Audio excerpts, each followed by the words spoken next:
szökőkút tetszik nekem, éjszaka tudom világni, kappal író.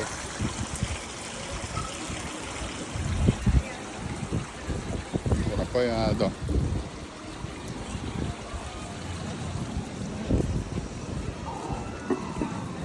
Megint egy ilyen kis bonszájos vízmedence.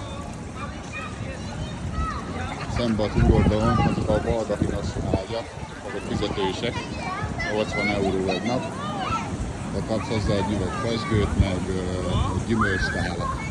Az összes többi az ingyenes. Itt is a medencének a szélén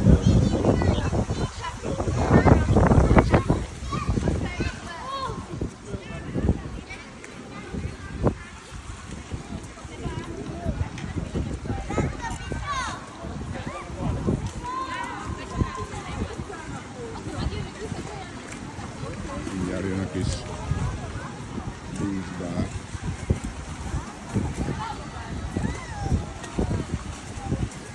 Itt a bárnál elég sokat szoktunk tartózkodni. Jó koktélokat csinálni. És még a lábunk és meg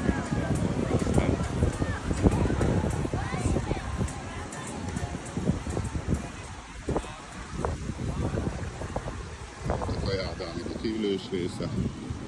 De mi inkább bent kajálunk, mert jó hűvös van.